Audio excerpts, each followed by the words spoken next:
psychiatrists specifically, they're just kind of working as sales agents for the pharmaceutical companies. There's nothing like another doctor touting the benefits of your drug to drive market share. They're an extended part of the marketing arm of these companies. Medications play a primary role. We give drugs. Medication is a must. There's a lot of new medications. There are medications available for treating GAD. Medications to use for PTSD. Antipsychotic medications. Atypical antipsychotics. Benzodiazepines. Stimulants. Antidepressant medications. MAOIs. Amphetamines. Anticonvulsant medications. Once the medications have been balanced out, then we move on to a combination of 3 medicines. There's no absolute limit that is set for the number of medications. There are so many choices. Apparently, we're willing to try almost anything.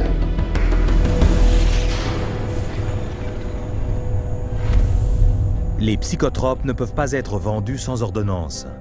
C'est pourquoi les firmes pharmaceutiques embauchent des psychiatres pour promouvoir les psychotropes dans le milieu psychiatrique et médical. Le chemin vers le profit commence dans les écoles médicales les plus prestigieuses au monde, précisément dans les bureaux des professeurs de psychiatrie les plus réputés. Grâce à leur caution, les firmes pharmaceutiques gagnent des milliards en vendant des psychotropes.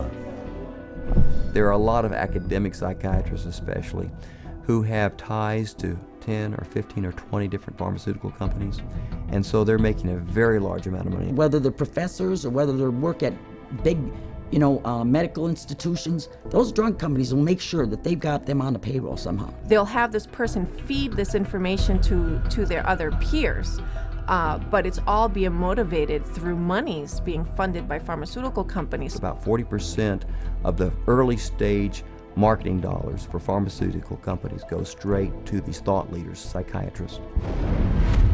Ces accords financiers conclus avec de prétendus leaders d'opinion clés sont très lucratifs. Un professeur en psychiatrie réputé peut recevoir plus d'1 demi-million de dollars par an de la part des firmes pharmaceutiques. These people are still considered the stars of their medical centers because they bring in all this great money from the pharmaceutical companies, and that helps keep the coffers of the medical center full. Universities receive a lot of money from the pharmaceutical industry.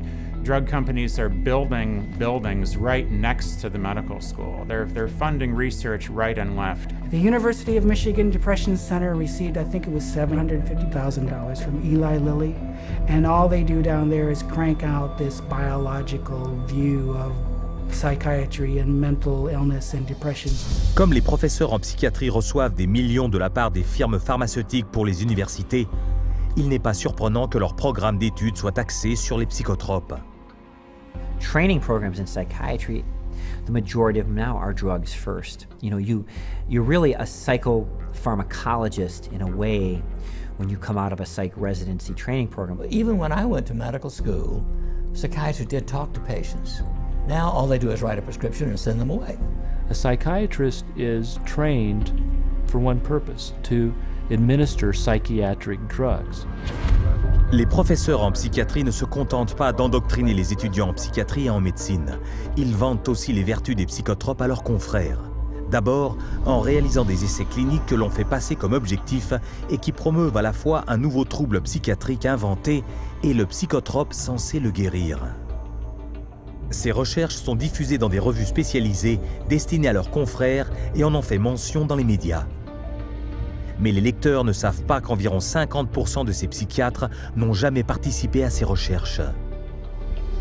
One of the most unethical practices we're aware of is ghostwriting of journal articles, where somebody at the pharmaceutical company will write the paper and the academic physician will put his name on it and get it published in a major journal when he maybe changed 3 or 4 words in the whole article, and the article was basically written as a marketing tool by the drug company, and yet this academic puts his name on it as if he's the author. He has had no part in the study, and also he probably hasn't even read the study results, but he is prepared to receive $10,000, $20,000 to put his name at the front of the research, which gives it added authority.